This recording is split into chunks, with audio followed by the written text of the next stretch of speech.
Perkenalkan, nama saya Nurul Hidayat.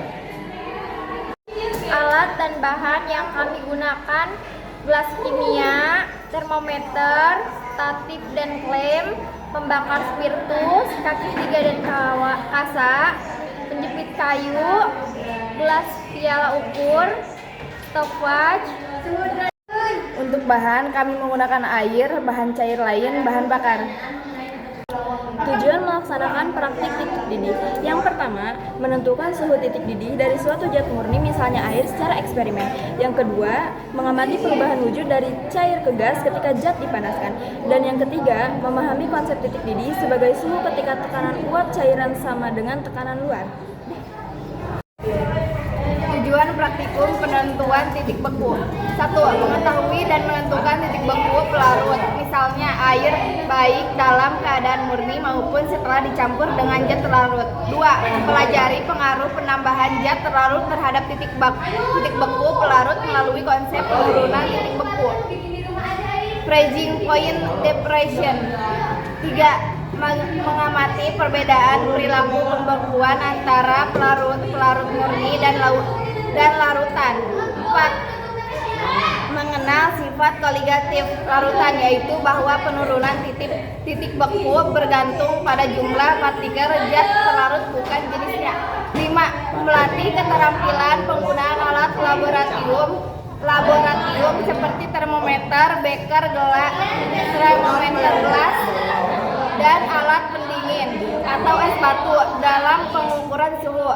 6. Melatih kemampuan membaca data, membuat kurva pendingin, dan menganalisis hasil percobaan untuk menentukan besarnya penurunan titik beku. Alat dan bahan praktikum titik beku: alat kaleng bekas bas tutup, baskom besar, es batu, garam kasar, palu atau alat pemukul, tali rapia atau lakban, bahan 750 sampai 1000 ml susu cair, hop es, dan gula pasir. 1. Mengapa campuran es dan garam bisa mencapai suhu di bawah 0 derajat Celcius?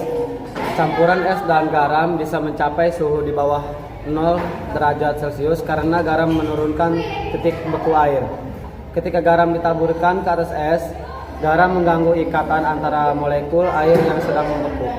Akibatnya, es tidak bisa bertahan pada 0 derajat Celcius dan mulai mencair. Untuk mencairkan es, lingkungan menyerap panas dan dari sekitarnya. Karena panas serap, suhu campuran menurun, bahkan dapat mencapai 5 derajat Celcius hingga 20 derajat Celcius, tergantung jumlah garam. Fenomena ini disebut penurunan titik beku, freezing point depression, salah satu sifat koligatif larutan. 2. Mengapa es krim lebih cepat membeku dengan garam dibanding hanya es batu saja?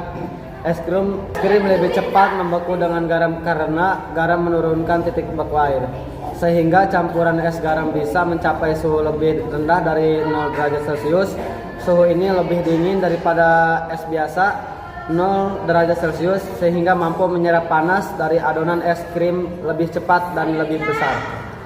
Dengan suhu campuran yang lebih rendah, energi panas dalam adonan es krim turun lebih cepat, sehingga es krim membeku lebih efektif.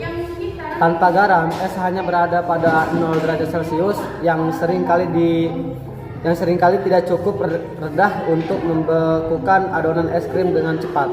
3. Bagaimana hubungan banyaknya garam dengan perubahan suhu campuran? Hubungannya adalah semakin banyak garam, semakin besar penurunan titik beku. Suhu campuran semakin rendah. Penjelasannya, semakin tinggi konsentrasi garam, semakin banyak molekul air. Jumlah partikel garam menentukan seberapa besar penurunan titik beku delta T. Delta F. Semakin tinggi konsentrasi garam, semakin banyak molekul air yang terganggu, semakin rendah titik beku yang tercapai. Namun penurunan suhu hanya efektif sampai